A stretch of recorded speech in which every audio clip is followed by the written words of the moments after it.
wait for these to come up. Yeah, so Josh and Rachel, and we work at neighbouring centres, different centres on the south coast of the UK.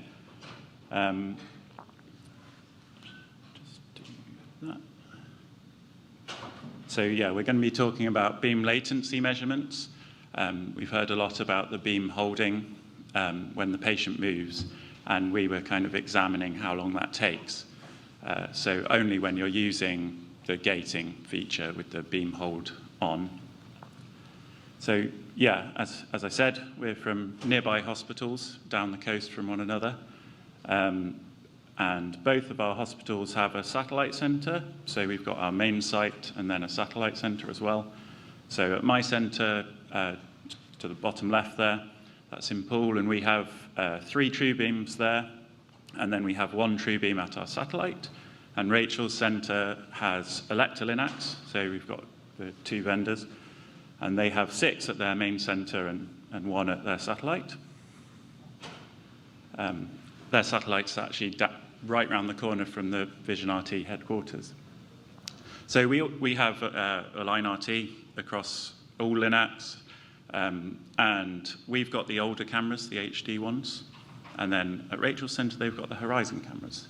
So we wanted to work together to have those two, that mix. But before we go on, I think we need to make sure we're all talking about the same thing when we say latency. So the definitions there just from Google, and as you can see, if you can see the bottom, it originated, I think, with the computing industry. That definition is quite computing related, really. So what do we mean in radiotherapy? We measured end-to-end latency, so some of the publications are slightly different in how they measure it, but we are measuring end-to-end. So what we mean by that, just so we're all on the same page. So we've got the radiation coming out of the Linac, and then our patient moves, and that movement is detected by the Align RT camera.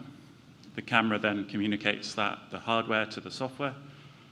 And on our true beams at Poole, the MMI in the true beam passes that down to the Linac, and it's the response box for Electas. And then the Linac holds the beam and the radiation stops. So latency end-to-end is from the patient motion right through to when the radiation stops coming out the Linac. So we've had these references quite a few times in this meeting. So we looked to these. I quite like the American documents, so yeah, we were using these. And in TG142, it's got the tolerance for latency, the QR code if you want it, if you can't find it, or you don't already have it. But the tolerance here says 100 milliseconds. So I have to confess that I initially read that as an absolute tolerance, so I'm going to labour the point somewhat and point out it's of expected. So it's from your baseline commissioning measurements. So you measure what your latency is and then has that changed by 100 milliseconds. I think actually some of the publications on latency make the same mistake, I noticed. So it wasn't just me, so that's why I'm saying it now. So TG302, this wasn't published when I commissioned, but I was pestering the authors to get a copy, and when it came out, I was really reassured, actually. We found it, during commissioning, I actually didn't do it properly, the latency measurements, because I was just put off, and when I thought about it, I couldn't work out how to do it, essentially. And we don't do full gating at my centre yet. We might do, but so I kind of just said, I won't bother measuring it properly, and did a kind of dummies version. But it's nice that TG302 actually says it's challenging, and I found that quite reassuring. And it does have some absolute tolerances in there. As we'll see later, they're quite large compared to what we measured, but it's helpful to have those. So as Joss just mentioned, and TG302 suggested, direct measurement of latency is challenging, and both of us did very basic testing when we commissioned our systems. Access to our Linacs in our centres for non-clinical work is also very tricky. We tend to run an 8 or 6 or 7 p.m. shift treating patients. So getting on there and doing sort of complicated measurements is difficult for us. We also have huge sort of operational and clinical pressures in both our jobs, so we actually have limited capacity for doing development work. And for both of us, sgrt was a new technology, so we also had a lack of expertise in how to actually quantify the latency accurately. And in addition, measuring latency requires a high-spec 4D CT phantom, which we didn't both have available at our centres.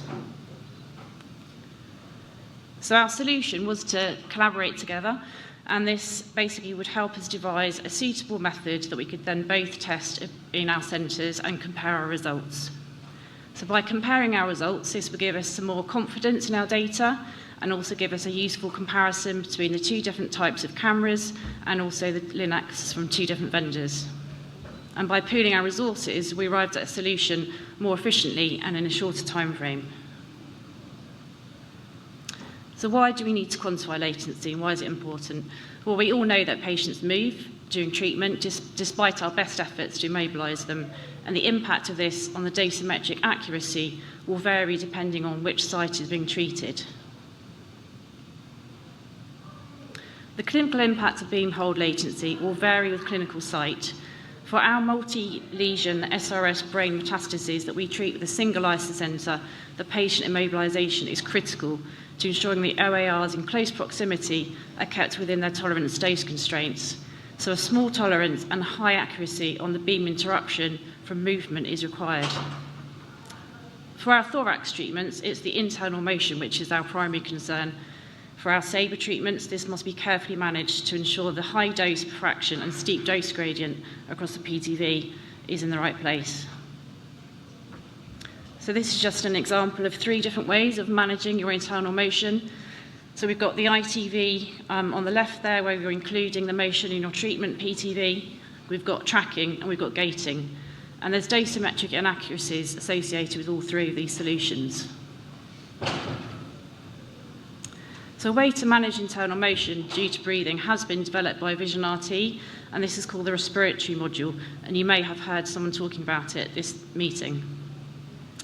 Once we start to use Align RT to accurately gate our treatments for our patients, it will be even more critical that we evaluate and quantify the latency of the system due to the introduction of intentional and more frequent beam holds. The dosimetric impact of latency can be calculated using the dose rate of the linac. So for our 6 MV beam, it's typically running at 600 monitor units per minute. And if we assume a latency of between 100 to 200 milliseconds, then this equates to a maximum sort of about 2 monitor units. And for a typical sort of breast treatment, this would be about between 0.2 and 0.5% of the total dose. So to put this error into context, then we need to look at our the actual output of the linac. So we calibrate our linacs to be within 2% dose to water. So that sort of puts the context of the sgrt system error. So before we decided on how we would measure latency, we reviewed some papers describing different methods. So we found 3 sort of main methods, and the common one was using film. So this provides a really high resolution for the displacement measurements that you're trying to take. However, both Josh and I disregarded this method due to the impracticalities, the inefficiencies, and the cost associated with this. So another paper described a method that uses a pin diode and a circuit, and this method is actually being investigated currently by one of my engineering apprentices for his BSc project. So our final decision was to use the MV panel to acquire images for analysis, as this is accessible to all radiotherapy centres. We wanted to share our experiences with other sgrt users so that they can measure latency efficiently as part of their commissioning programme. So now I'll pass you back to Josh to describe this method. Yeah, so as Rachel mentioned, both of our centres didn't have the right phantom. My centre has this one, and we use it mainly for 4D CTQA on the scanner. A key feature of the phantom choice is that the breathing waveform is programmable, and you can program, I'll show a slide in a bit, but a sawtooth waveform so that the phantom is moving with a constant speed, a known speed. So we went through a few different iterations of the method before we settled on the final one. We initially started with the lead marker inserted inside the phantom. You can see the kind of pink part that represents the lung. We changed that method during a session on the Electrolinacs at Southampton, and actually, as you can see in the image there, ended up putting the lead marker on top of the surrogate platform. So we're not actually using the white and pink part there. So this was our kind of in-room setup. I'll go through the setup and then how we got the measurements and then analysis. So yeah, 6 MV beam. We're yet to do it for flattening filter free, but we plan to. And we had the gantry angle at 90 degrees with the MV panel at 150 centimeters. And as I said, the lead marker at the ISO center on top of the moving platform. And that's a SICK bucket there. That was so you could get nice topography for the sgrt surface. We're going to improve the phantom a bit and probably build in a trackable surface to the marker, but that's what we improvised with on the day. So yeah, there's what the software looked like on the phantom. As I said earlier, sawtooth waveform, and we set an amplitude of 25 millimeters, so total motion of 50, and various different cycle times for the whole cycle. And we picked the cycle time so it was clinically relevant breathing rates across a range of different speeds. So in the AlignRT software, we extended all of the real-time delta tolerances to their maximum, except for the vertical RTD, and we set that to 10 millimeters. So we'll come to why. So that was the in-room stuff. You're back in the control room now, and there's quite a few literally moving parts. So I'm going to go through each stage of the measurement. So you start off with the phantom static, beam in a state ready to go on, the true beam speak MV ready, and then AlignRT monitoring the phantom. You start off by beaming on, and then as quick as you can, start the platform moving in the phantom software. So the lead marker's moving up to that tolerance of 10 millimeters, and it's moving, and the beam is on at that point. And then when AlignRT realizes it's hit that tolerance, the little screenshot there isn't quite right. So it's the vertical 10 millimeter tolerance. Then it issues that signal, as we went over earlier, and holds the beam. So that blue part is what we're measuring. That section is the latency that we're measuring. And once you've got that image of the lead marker on the MV panel, you manually beam off before the phantom comes back into tolerance, and then you're back at the start. And you can do lots and lots of repeat readings. So the analysis, we used ImageJ because it's commonly used and free. It's good to have free things in the NHS. So we had the two images. I haven't actually mentioned the static one yet, but we took one image set, generally 10 repeat images of the moving platform, and then we did a few, just like 3 of the static, so with the lead marker not moving, but an MV image of the lead marker. And we normalized the images, then we subtracted. You can't really see it very well. It sort of shows up on there, but the left-hand image, you can just about see the dark smudge to the left of the lead marker. The lead marker is the dark gray thing. It'll be more clear on the next slide. So we subtracted the reference image to kind of emphasize that smudge, for want of a better term. So this is the result of that subtraction. So you've got the lead marker in white, and then that now black smudge where the lead marker has moved while the beam is on. And we drew a line profile through that region and exported the data just into Excel so we could analyze it a bit more easily. So the lead marker is the peak there, and then the kind of trough below the x-axis is that smudge. And we measured from a repeatable constant point on the right-hand side, and then we measured up to where the pixel value had returned to 0 on all of the repeat images. And that was the displacement on that image. And by doing that for all of the different speeds, from the speed of the phantom that we knew because we programmed it, we could, and the measured displacement for that speed, we could plot that and calculate the latency.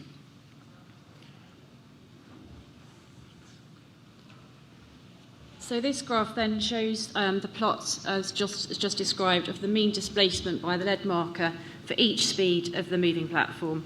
And we have got a fairly decent straight line there. The error bars for each point are the standard deviations of each image set. So we had a latency of 140 milliseconds with an error of around 40 milliseconds. So this error is calculated using 2 standard deviations of the mean error. So our result compared favourably with results published, so other centres which range from between sort of 120 to 300 milliseconds. So we were quite happy with that result. And then this is the result of the plot from the true beam at Poole, and that gave a latency of 170 milliseconds. So our next step is to repeat the measurements across all of our machines so we can make a slightly more robust comparison. So one of the biggest challenges with measuring latency accuracy is the magnitude of the uncertainties associated with it. So to obtain meaningful results is quite problematic. There's errors associated with the 3 main steps of the process, and I'll just go through each of these now. So to quantify the error associated with the moving platform, I measured 10 cycles for each speed with a stopwatch, and I then plotted the mean against the set value. So as you can see, the agreement was excellent, and the maximum error was plus 2%, which would reduce the latency value by the same amount. In reality, this error is mostly due to my human latency, which is indicated by the y-intercept. So the first error associated with the Align RT system is related to the translational delta. So this is quoted as being a maximum of 0.2 millimetres. And the systematic component of this will be evident in the y-intercept on the latency plot. Random errors will slightly be mitigated by taking the 10 images per speed. The frame rate of the system also introduces an error. The frame rate contributes directly to the measured end-to-end latency of the system. Variations in frame rate can be minimised by keeping a constant region of interest. So we had a frame rate of around 20 frames per second. So this corresponds to a latency of 50 milliseconds. But this again will be reduced by taking an average of the 10 images. And the additional latency quoted here due to the delay in issuing a beam hold also contributes to the end-to-end latency of the system. So the biggest uncertainties associated with this method of measuring latency are for the imaging system. So the resolution of both the Elector and the variant panel is about 0.3 millimetres at isocentre, and actually this is quite large compared to the displacement measurements that we're taking for each speed. So the standard deviation of the images is mostly due to this uncertainty. There's also an error associated with the frame rate of the panel. So for Varian, this is typically 25 frames per second, and for Elector, 15 frames per second. And these correspond to a lag of 40 to 67 milliseconds, respectively. So the effect of this is illustrated here. The dashed line shows the final position of the lead marker, and this is past the final position captured by the final frame. And this graph shows the spread of the 10 images taken for one particular speed. So to conclude, measuring beam hold latency of an end-to-end system is indeed challenging and labour-intensive. However, by working collaboratively, we have found a successful method which yields a good base value, which we can then use for future monitoring of our systems, and we've also gained some useful knowledge and experience along the way. Results measured at both our centres across the 2 different LINAC vendors are within published tolerances and show that a line RT can be used to gate the beam and deliver clinically acceptable treatments. Thanks. So our next kind of steps from this work, we're looking forward to the measurements from Rachel's apprentice with the pin diode method and completion of that project. And that will let us compare the 2 methods. We might even do some film measurements, you never know. And yeah, further comparison and benchmarking of the 2 LINAC vendors, because there are quite a few differences in the way that they handle that communication with the interface with the Align RT software, and of course the beam on time between the 2 LINACs can vary from looking at publications and just from pressing the button on the 2, how long it takes. Elekta seems to be a bit slower. So we're going to measure that beam on latency. And then kind of one of the reasons for doing all this work is to make it easier for other people. So hopefully that what we said about the method was clear, but if it's not, you can email and we'd both be happy to help or try to help.